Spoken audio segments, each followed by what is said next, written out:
It's breakfast time! We need to dig into the data. Throw the football! I'll take 2 pancakes, extra syrup. 1 cup of coffee to go, please. Man, I'm full!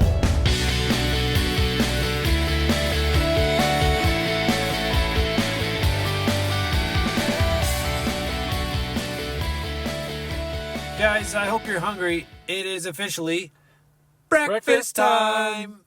It's time to dig in, get into gear for this upcoming season. We want to be there for you, which is why we are putting together a draft primer to make sure that you guys all do well in the draft. This is a critical time of year, and people win and lose at the draft. Kind of. Mm-hmm. Jared and I have done a lot of data mining, and I've done our research, and we've uncovered some incredible trends, patterns, and tips for each and every single one of you. What you guys did well last year's draft, what you didn't do well, and what you should do this year.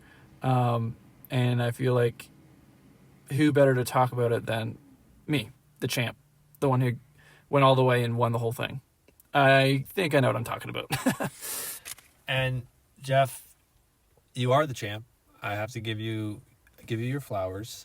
Yeah. I don't think I've officially done that on air yet, and I want to say credit where credit's due. You proved a lot of the haters wrong, and I can't say that I wasn't a hater at one point last year.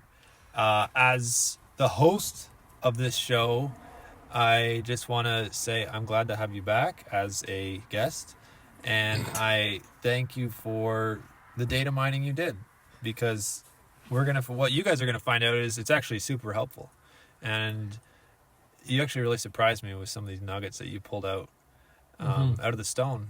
And so, without further ado, let's break it down. We're gonna look at last year's draft. We're gonna look at some of the takeaways and how each of you, failed and succeeded, and what you can do differently this year. We're going to start just a random order, okay? Let's start with Cam Caterberg, the Gambler, Cam the Gambler. So what we did is we analyzed what were your first 5 picks of the draft, and where did those players land at the end of the year? And from that, we determined what was the value of that player, how accurate were you? So if you, let's say, picked Derrick Henry, and he was the 8th running back at that time, and then he ended the year at number 2, that's a +6 value. That's what we would call the pancake score, not to be confused with the pancake meter, which is entirely different. Yes, exactly. So we're going to be giving a pancake score for each team. Is that what I'm hearing from you, Jeff? That's exactly what you're hearing. And we're going to see how the standings last year and how they were related to how the draft went. And it's interesting. So, Cam, your first 5 picks were CeeDee Lamb, Drake London, Derrick Henry, and Waddle and Neighbors. Great picks. You excelled with your wide receivers, but you did have some weak points. Jerry, do you want to speak on that? Yeah, I would say for Cam, his biggest weak point is drafting a quarterback that gets hurt. And we've seen it time and time again. He always goes for the injury-prone guys. Yeah. Where other people kind of see it a mile away, Cam kind of forgets, and he goes for the injury guy. Last year it was Dak. You drafted Dak, he got hurt, and it bit you in the butt. You had some weeks where that really bit you in the butt. Big time. And I'd say his running back room overall struggled. King Henry kind of held him steady, but his running back room struggled. And then your tight end, you didn't invest enough into the tight end position. You thought you could stream it. You thought you could play it fast and dirty, and it didn't work for you. So that might be something to tweak this year, Cam. Yeah, Cam, you went heavy on the wide receivers, and that was great, but you lacked in other areas. However, Cam, in his top first 5 picks, he had the best pancake score of anyone Wow. with a plus 15 value. Wow. Now, I'll just do a caveat here. When we looked at the top 5 picks to get the pancake score, we removed the worst valued player just because that happens. Random injuries happen. Yeah. So this is quite accurate. We're taking out the outliers. We're taking out the outliers, exactly. Cam, plus 15. Great job on the draft. That's why Jared and I were continuing to say you're the wolf in sheep's clothing, because on paper it looked great, but weak spots. You got to be careful for those. Moving on. Let's start with... let's go with Jeff Caterberg. Jeff Caterberg, we all know that you were in the Pancake final last year. Yeah. Beat out Rob, thankfully. But your draft was horrible. It was actually the worst. And I will say, this is kind of saying it nicely. Okay. It was horrible. There were other things we could say, but let's just say it was horrible. And let's be nice. Mm-hmm. Can we hit him with the pancake score? Yeah, pancake score, again, removing one bad outlier, negative 48 value. Is that a 148? Well, No, 48. That was taking out that one outlier. Brandon Ayuk was negative 92. We took that guy out. Okay. So negative 48, still not great. It was what I saw from your draft, Jeff, was your first 5 picks were terrible. But then the later half of your draft was actually great. You had some great pickups. And so it seemed like you're a little bit too late to lock in, like, mentally. And so what I encourage you this go round, maybe 15, 20 minutes beforehand, jog a little bit, drink some water, get into that headspace, envision how you're going to draft, so that way you start off running instead of, tripping over yourself and then getting back up to, fix and round it out. And I can give one kind of quick example of that is pilots. When pilots are training and learning to fly planes, they do visualization techniques. They, at home, will sit in their kitchen at their chair. They'll close their eyes and they will envision themselves flying the plane, and they will reach out and touch the switches. The switches are there, and they'll turn the knobs, and they'll hold the steering wheel. And that's what you need to do, Jeff. You need to, like Jeff said, before the draft even starts, you sit at your laptop and you close your eyes and you visualize that draft board, and you're moving the mouse and you're making the clicks and you're dialing it in. Yeah. Wise words, Jared. Wise words. You know what? I do have to give Jeff his flowers. He was the only person of the entire draft to 100% get an accurate draft pick. Alvin Kamara, draft value was 0. He picked him right where he needed to be. I don't know what Alvin Kamara landed at. Let's say he was like 13.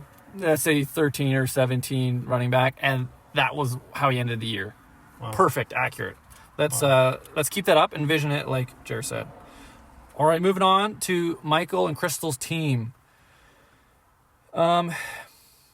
Their score, pancake score, wasn't amazing, but it wasn't terrible.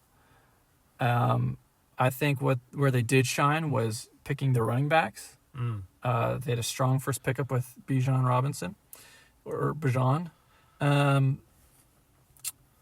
was a -2. And it sounds bad, but it's not that bad. It's not that bad, but also it's not a plus. No. And so this year, they're second in the draft. Projected second pick is Bijan Robinson. Yeah. Do they pick him again if he's going to be a -2, or do they go for someone else? That's just something to keep in mind. Yeah. Those first few yeah. picks, it's pretty hard to... Well, you can't get a positive pancake score. It's virtually impossible because you're taking the first running back or the first wide receiver off the board. Your best thing you can hope for is net 0. Yeah. And I really, truly do hope for 0 for them. That's what they deserve, isn't it? Yeah. Their pancake score, -15. Where they faltered was with Marvin Harrison Jr. There's a lot of hype around him. They got him in the second round. However, he failed to live up to standards, and I think people get high and mighty on the rookies, and there's a lot of rookie talk this year. Yeah. Maybe rethink that, guys. And I think for Crystal specifically, being her first year in fantasy football, sometimes when you're feeling the nerves and you're on the clock, it's easy to get swayed by the ADP game, you know, and the hype train moves ADP at will, which is why he was going at the turn of the second round. And common sense said don't do it, but I think they got caught up in, you know, and the nerves got to them a little bit, I think, the rookie nerves, and they had to just stick to the ADP. They picked a surefire bust, and look what happened. Yeah. All right, let's move on to Jared. Let's move on to your team. Your pancake score was -32. Wow. Of the 8 remaining players from last year, you were ranked 6th. Mike and Chris were ranked 4th. I gotta cut you off there, Jeff. Okay, I think what we need probably is to look. You know, the numbers say one thing, Okay. but the pancake score isn't everything. You know, I did assess risk, but even then, sometimes you are the victim of injury, and I think that was my team. I think I had a great first 5 picks. I caught the injury bug, and I think that's what led to me having a lower score. I had Cooper Kupp and Chris Olave that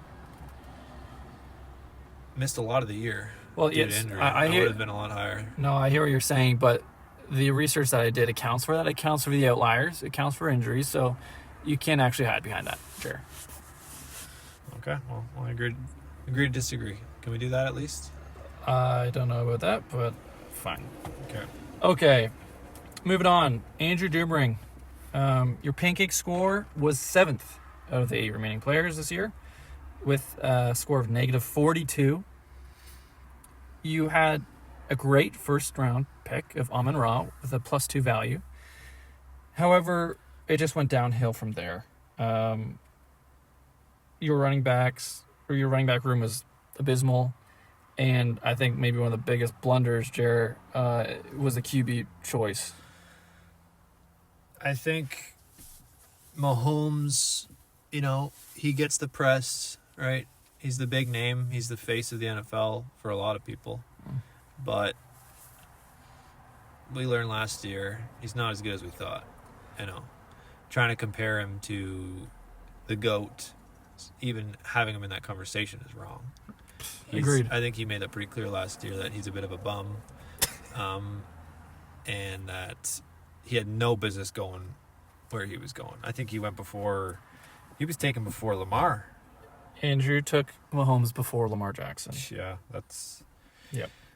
We've learned our lesson. Andrew's learned his lesson, and I think we'll see a different Andrew in the draft room this year. Mm-hmm. And even, you know, I think a few mocks will go a long way for him.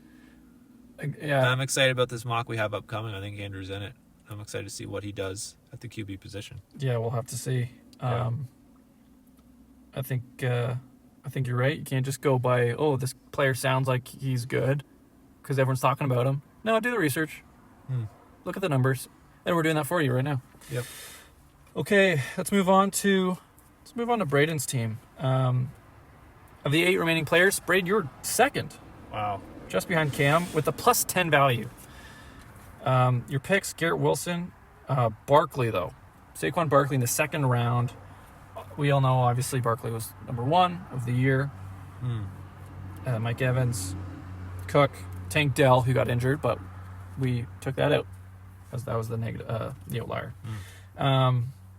Really just solid draft. Jared, do you have any notes for Braden? I would say I like how he mixed up going for the proven players with the breakouts. And, you know, we were looking for a Garrett Wilson breakout year. We didn't get what we wanted, but we saw flashes still. Right. And then he went with the proven player Barkley, and that turned out to be the best value probably of the whole draft. And then, again, he's going for Mike Evans, steady, proven player, and then upside, James Cook. You know, seeing that breakout, which was his touchdowns last year were unbelievable. It was like 17, 18. So I think Braden's got it figured out, finding that balance between the upside of a young pup, you know, and the old vet. Wow. I like how we did that. I think he just has to. Obviously, he didn't make it to the championship final, nor did he win. Was that one? So I think he has to focus on just bringing it in. You start off strong, but can you do anything with it? You got the right tools.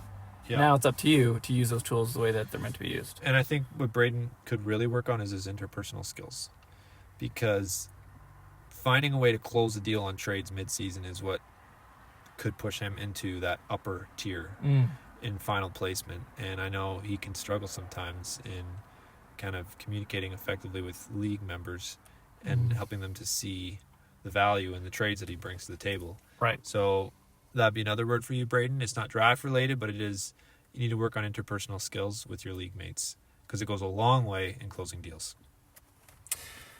Let's move on. Let's move on to the champ myself. I was placed third of all, 8 remaining players in the draft. What I did well, well, we should say, what did I do wrong? Nothing. Can you give me your picks, your top 5 picks? I had Breece Hall. So that, would you say that was a good pick, Jeff? You know what? It was a calculated pick, kind of understanding the picks around me, what had the biggest upside. I can't know everything for certain. Do you think it was a miscalculation? I don't think it was a miscalculation. I think it was just... Well, he had a good year then? He didn't have a great year, but he didn't have a terrible year, okay? He was... it was a negative 15 value, but then I had Gibbs +3, Devontae Adams +1, Hurts, yeah, which was killer, DJ Moore +1.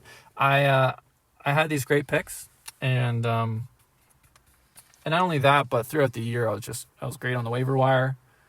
I employed Gibbs and Montgomery, yeah, and I started them both many times, and I took advantage of how a team was going to utilize their players. And I think that's something that people have to do more, that I have been doing, which is listen to the coaches, listen to how they talk about how they're going to use their players. Yeah. Oh, is it going to be 50-50 split? Is it going to be a strong offense? Take them both. Start following some of that weekly practice buzz. Exactly. You start listening to the coach press conferences like you did last year. Yep. You do that every day. It's coming right from the horse's mouth. Why are we not trusting it? You know? Yeah. Yeah. So I'm just going to keep doing what I'm doing because I won. I'll say this, Jeff. No notes for me. I'll say this. You were fearless. You had a lot of tough start-sit decisions, and you went with your gut, and it paid off. And you didn't play scared, and you pushed the envelope. And I don't want to see you slow down, but I also want to see where that gets you, because sometimes that can get you into a lot of trouble when you start pushing with those start-sit decisions, and you start taking risks. Risks don't always pay off, and I'm a little bit nervous that those risks are going to get you in the pancake house, and that's not where I want to see you. So take risks, don't stop, but at the same time, you don't want to take too many risks. I hear you, Jer. I hear you. So that would be my word of advice for you, Jeff. Take it to heart. Got it. It's taken to heart. Take risks, but not too much. Okay. Yep. Lastly, we're going to talk about David's team. David was 5th of the 8 remaining players with a score of -17, just behind Michael and Crystal. Honestly, his first few picks weren't great. A.J. Brown, for his first round, -11 value. Deebo Samuel, his third round, not great. However, he picked up Josh Allen in the 4th, which is great value. Josh Allen was stellar, put up amazing performances. Yeah. And Mark Andrews in the 5th. We know Mark Andrews had the double goose egg game. Yeah. But he ended as the top 5 tight end of the year, which is incredible. That is. And I know we were telling David many times last year, drop him. Right. And again, he wouldn't listen to us. Yeah. And David, I don't want you to take this as a win, like we had it wrong. I think the best move still would have been to drop him Well, and then pick him up later. Yeah. That's what we would have said to do. And then you would have gotten full value. He timed it wrong because we said drop him, and he didn't drop him. And then he has those terrible games, and then right as he drops him, that's when Mark Andrews starts picking up again. Yeah, and that's when I think I have him. I think I picked him up. Yeah. I think I got the sweet end of the stick, and Dave was holding the other end. You know what? I think, though, David, he made it to the finals. Yeah. And I think the biggest factor for why he made it to the finals was because I think he was the most avid listener. Yeah. He actually listened to our suggestions. He did what we were telling people to do last year during the podcast. And look where that got him. So if you want to win, or at least get close to winning, like David, listen to these podcasts and do what we say. We know what we're talking about. I know Chris Long and Philip DeVries, this is their first time in the Pancake League. Do you have any thoughts, notes, warnings, words? Yeah, I do. I think we can look back at their predecessors. Okay. And we can take two lessons. The one I want to take from the Gerbinator, which was you can overcome your draft. And I feel like this is a word for Philip right now. Philip, don't let the draft get you down. It is terrifying. When you're in your first draft, you're going to be shaken, Philip. I'm telling you right now, you're going to be shaken. The heart's going to be beaten. You're going to make mistakes. It's going to happen. But the Gerbinator had probably the worst draft on paper at the moment. Yeah. He went into autopilot halfway through and drafted like 6 quarterbacks. He found a way to overcome his poor draft by being active on the waivers. So, Philip, no matter what happens on draft night, if you're active on the waivers and you don't give up, you can make a great team. So that would be my word for Philip. Be inquisitive. I'd say ask a lot of questions, but do your own research. Do your own research. Do the research. Yeah, don't rely on David for tips. He's got his thing, and you need to find your thing. Yeah. You need to personalize your strategies, and you need to make your team your team. So do your own research. For Chris, you know what? You got nowhere to go but up. Rob had multiple faux pas last year that landed him in the pancake house. Yeah. And it wasn't just in the draft. Sick in the bathroom, really, is where it landed him. You're right. It wasn't just the draft. First it was a poor draft. Yeah. Then it was poor listening. Yep. Poor management. Yep. And poor performance. Wow. So those are the 4 things that I think if you can improve on, you've got nowhere to go with up. It's the draft. Yep. It's the listening, it's management, and it's performance. And it's those 4 simple things. And that's all there is to it. Wow. Well, guys, there you have it. Kind of a draft breakdown, some tips, insights. We're excited for this mock draft that's going to happen. And I think it's going to be indicative of how it's going to go as well. Yeah. When the real time comes. But yeah, let us know what you guys think. Do you agree with what we said? Do you not agree? Do you have tips for other players when they do their draft? Yeah. Jared, if you could give me one idea, player, strategy that you could, suggest to another person for this year's draft.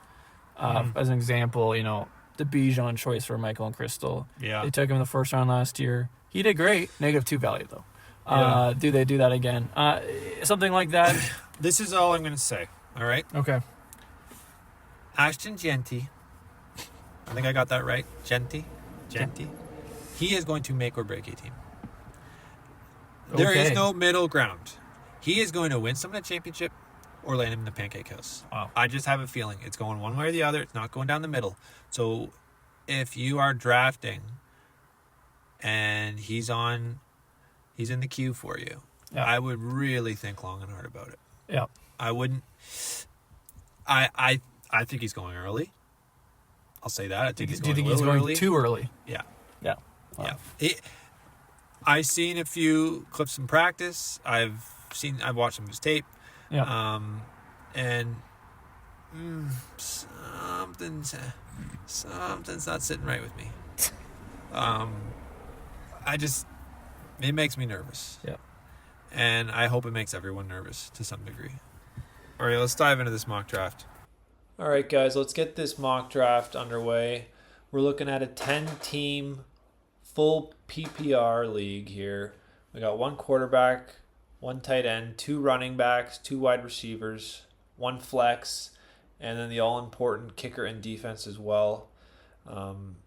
We have myself at the 101, Crystal's at the 102, Jeff's at the 106 spot. We got Doomring at 108, and David, who came through, the king, at 110.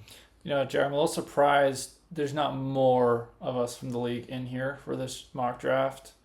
Just goes to show either 1, people are scared, or 2, they're dumb. And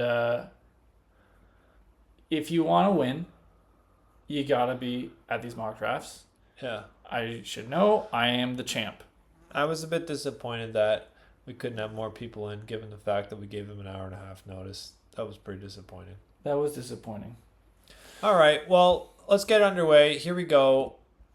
At the 101, I'm on the clock. Jared, talk to me your thought process here. You have the pick of the litter. Who do you want? You know what? It's not every year that you have such a strong favorite at the 101. This year it's Chase, and I'm thinking I might go a little different. No, I'm not.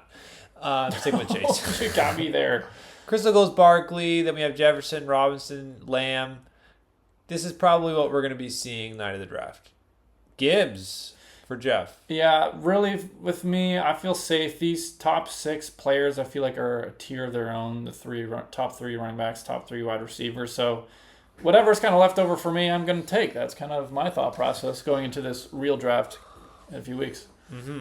And Doomring's on the clock, and you may think he's thinking it through, but we quickly realized he wasn't in the draft room, and we wanted to be kind, at least on the first pick, and give him a moment to get back in the room, to get live on the clock, and stop the Autobots from creating a Frankenstein team for him. But unfortunately, I don't think that's going to happen, and I might have to just get this draft going again.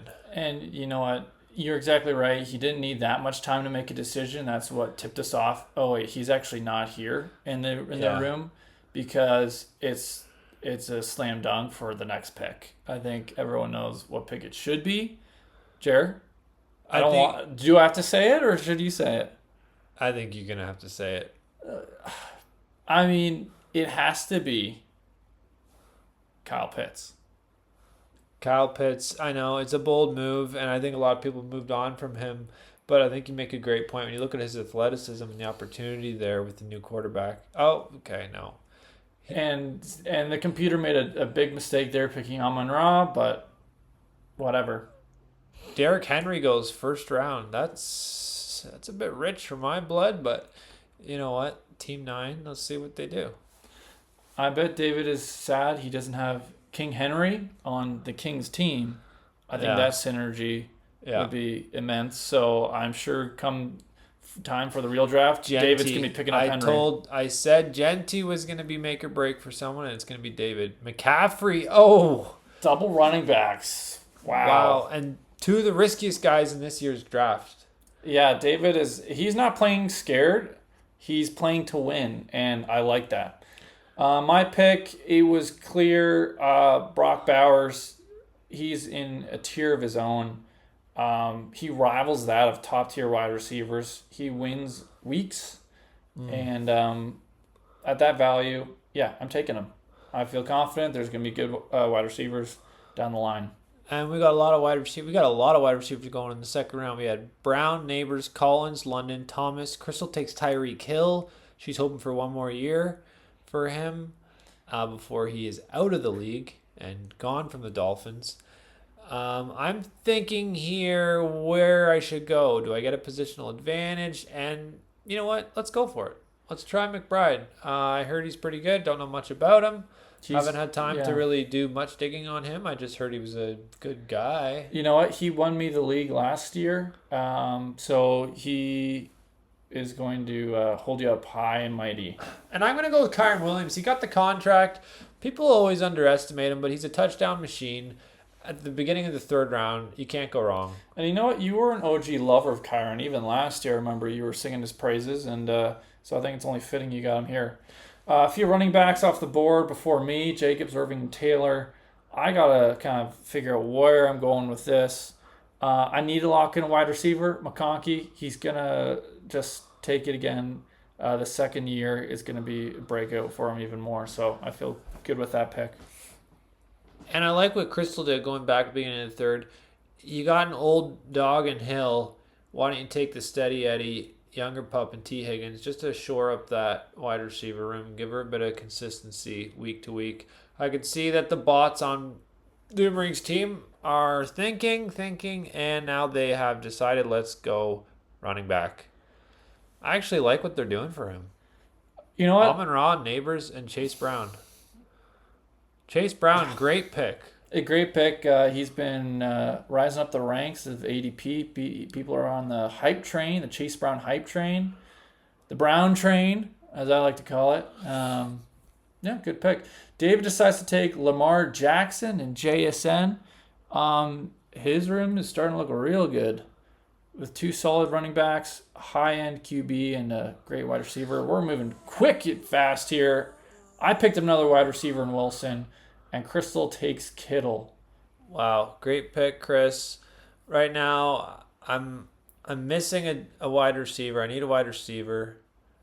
No, I don't go wide receiver.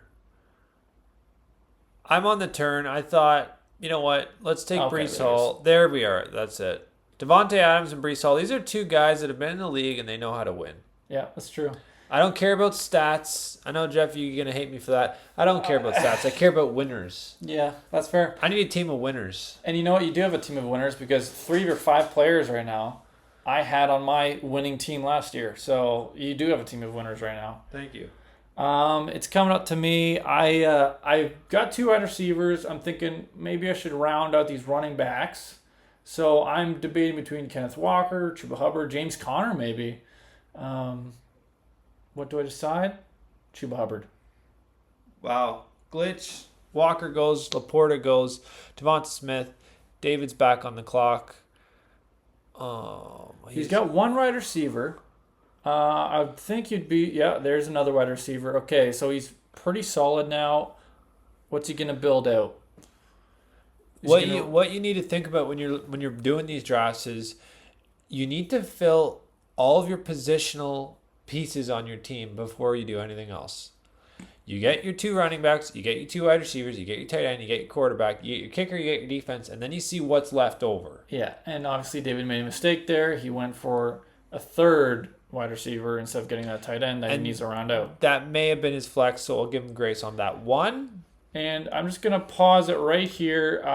We did experience some slight technical difficulties. So what ended up happening was I was going to pick David Montgomery at the 605 because I had Gibbs. And I like that two pairing. I had that last year and worked well. And then Sleeper sucked. The internet went down. I couldn't pick. And it drafted Worthy for me. And then Montgomery went immediately after me. So I was sad to see that. Baker Mayfield, Crystal picks up. And then do you want to explain your 2 picks there, Jer?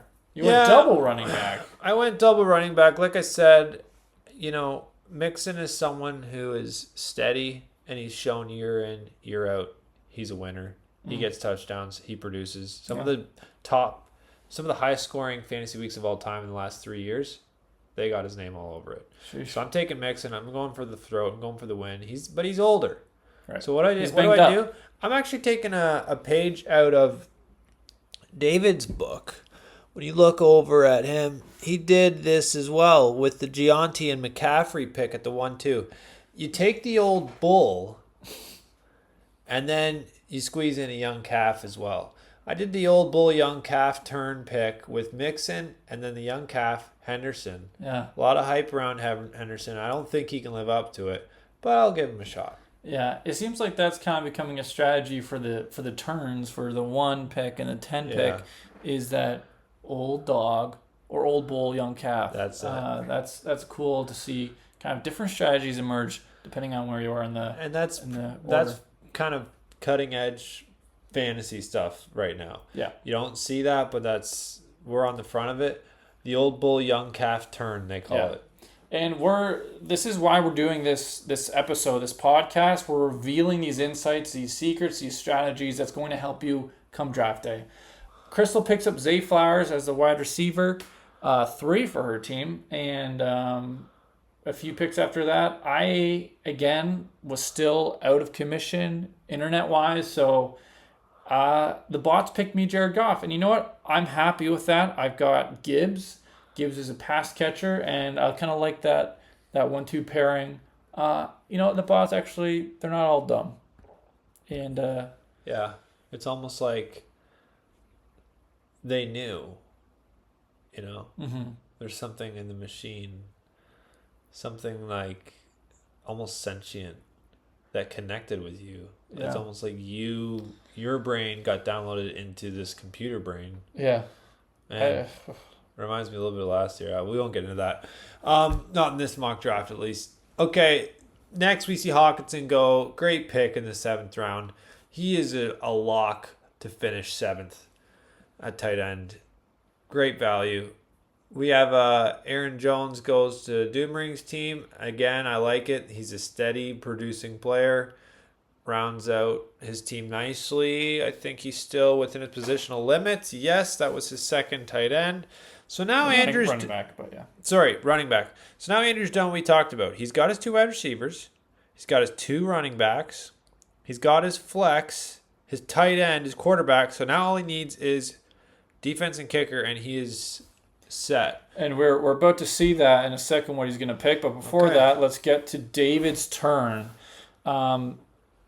This is where he's falling. He started off the draft strong. Yeah. With those secret strategies you mentioned about the bull and the calf. However, he's not filling out his team first. He should be picking that tight end and that quarterback. So it's not looking great right now. He picked up Waddle and DeAndre Swift for more wide receivers and more running backs. I think he forgets that you can only play 2 running back and 2 wide receiver and 1 flex. Yeah. Okay.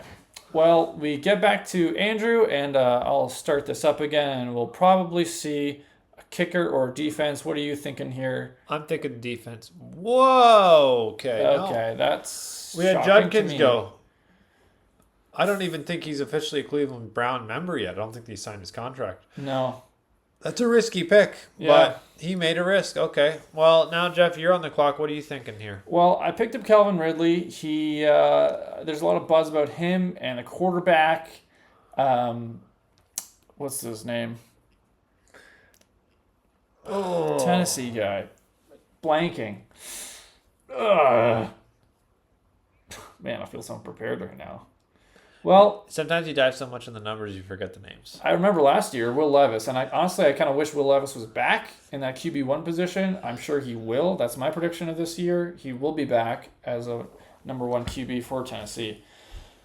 We have Olave, Andrews, Addison off the board. Crystal takes up Judy as a wide receiver.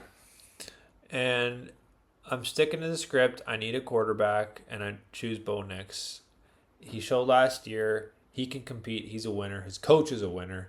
He's got the pedigree, and I like his running ability too. I don't think we think about that enough. He's got a good set of legs on him. My next pick, I'm thinking I need to go for a wide receiber. Yeah, and I know you're I running talked out of about time. There we go. Okay.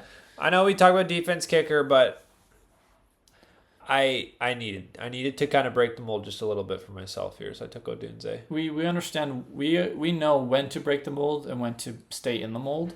And you knew that. Tyrone Tracy off the board for Crystal. There's no way. You know what? This is starting to get frustrating because I don't think Crystal's actually taking this mock draft seriously. There's no way she wanted Tyrone Tracy. No one's picking Tyrone Tracy. when you're doing a mock draft, this isn't a fake. You got to treat it like the real thing. Yeah. Who do you actually want? Yeah. Don't be afraid to show that to us. It seems like people are just picking who they don't want to play. And it's like, honestly, I'm going to look at this and be like, oh, I know all of Crystal's team right here. She's not going to be picking any of those players. That's what I'm hearing. Wow. Murray off the board, Ingram off the board. It was my turn. I wanted to get another running back, a third running back, just in case one guy gets injured. I take Warren for Pittsburgh. Pittsburgh has been great with the run game. And now we just got a sea of wide receivers off the board. Shakir, Myers, Godwin, Samuel for David. Samuel and Tyler Warren. A tight end, finally, for David. Coming up to Crystal again. Is she going to play the cards close to her chest? Let's see. And Eagles. Okay, that is a good pick. Okay. No, maybe she's playing this for real. Now, yeah, this is great to see, finally. 10th round defense pick. And Okay. we'll know she'll get the kicker after, and then she can take 2 more randos after that in the 12th and 13th round. Jared, your last, your turn. I was going to pick the Eagles. That was my 10th round pick. Chris sniped me on that, so I'm going to take Marquise Golden instead. Matthew Golden. The Marquise. All right. Okay. And then after Marquise, I'm going to try another rookie. Egupa. A nobody. Egupa. A nobody. Amika Gabuka. Those are, I guess those must be rookies because I've never seen any of them before. Jennings, Juwan Jennings, he was on my team last year. Not a kicker. I don't think he's a kicker now. I don't know why Crystal didn't take that. We had Scattaboo off the board after that. Johnny Smith, Herbert. It was my time. I was debating, do I go for a second tight end? And I said, you know what? I want to build out my wide receiver room. I'm going for Jay Higgins. Andrew takes a second quarterback with Purdy. Great pick. Mahomes didn't treat Andrew well last year. I'm surprised he's picking him up again this year, but he is picking a second quarterback. That is smart. And David with back-to-back tight ends. 2 rookie tight ends. You know what? Sometimes that is a good move as well. You just take 2 rookies and you hope one of them works. Exactly. I like where David's head's at. And there we go with the defense. A kicker, a defense. Okay, now we're starting to come in line here. We're hitting those final 2 rounds. I got to pick a kicker or defense, and I like Jack Bates, but Cameron Dicker, the kicker, is where it's at. I choose him. It's a no-brainer. I like this. We got kicker, defense, and Crystal should have a kicker. I think it'd be like a Young-Hoo Koo or a Chris Boswell. I'd say a McLaughlin, possibly. McLaughlin, yeah, that's good. I've been watching a lot of McLaughlin's tape this offseason, and he is kidding me? Okay. Not taking a kicker. You know what? I'm going to do something different here. I'm taking a running back. I can obviously tell people aren't taking this mock draft seriously, and if they're not going to, then I'm not either. I'm not even going to take a defense or a kicker. This is a joke, I guess. Yeah, this is it turned into a real sham. You can kind of sniff that out halfway through the thing, but you can obviously tell in this last few rounds how meaningless it is to some people here. I could see in your face you're pretty upset about it. Yeah. And there's McLaughlin, like you were saying. I have to pick a defense, and so I needed to do some more digging here, just into kind of like their history. Their 8th ranked, what was their points like last year? And this is just an insight into how a champ operates. He does the digging. I look at the stats, at the analytics. I know that's not your favorite thing, Jer, but you do have to do some of that if you want to win. Okay. And to round out the draft, Jaden Blue. Yeah, it's ridiculous. David doesn't even pick up a kicker. Yeah, it's a bit of a sham here. I don't appreciate it. If you're going to show up, at least try. You know what? For me, it was the Tyron Tracy pick. That's when the light went off for me that this was just an absolute joke. Tyron Tracy should not be drafted. Right. If Tyron Tracy gets drafted this year, I don't know. That's just, I think I have to do myself in. It almost... Yeah, that's it. That's a death knell. If you do that, you might as well be putting on your bib and getting out your cutlery because you're going to be at the Pancake House in months down the line. It's to the point where I might start using commissioner powers to start assigning different picks. If people are going to make picks so out of left field, I'm going to have to step in and start making people's teams for them. Because I want to, at least, can we have a competitive season? Yeah. I want a competitive season. I want a fair season. And that doesn't just go for the draft. It goes for midway through the waiver picks. Yeah. We had some controversy last year with some out-of-the-box random picks that then somehow did really well. And it's like, that's not right. Yeah. There's something going on there. We're going to have to... Well, you'll have to use your commissioner powers for sure. Thank you. I'm sure. Thank you for clarifying that. I want to let Philip know, as well as Chris Long, that this isn't your regular fantasy league where commissioners play nice. I use my powers, okay? I was given them for a reason. I was entrusted with them. Yep. And I'm going to lead the league where I see fit. And when I need to step in and I need to adjust someone's weekly lineup, or maybe I need to adjust some scores that I don't feel like were fairly allotted by the sleeper system, Yep. I will do that. Yep. And we had a little sneak peek of that last year with Braden and Cam, the flip-flop between the scores, and you made the right decision in the end. So it should be a great league this year. I'm excited. Really excited. Yeah. Well, okay. Guys, we're excited for this draft day coming up. We want to see everyone there in person, and it's going to be a great time. Party at my house. Is that your house? Yeah. Sweet. Heck yeah. That's going to be awesome. Bring your football jerseys. Bring your footballs if you have footballs. Bring a beer. If you feel so inclined, you can. Or pop. I won't be doing that because I'll be focusing on the draft. Right. I'm going to be dialed in because this is probably the most important half hour of my year. So if you want to become inebriated, do it outside my home. I won't have that in my house. Everyone is allowed one beer in my house. Second beers, outside. Keep it outside. Got it. Second beers and smokes are outside. Got it. One beer allowed. That's kind of just like a household rule I have. Okay. Anyways, I'm looking forward to seeing you guys then. Keep it real. Keep it real. Ciao.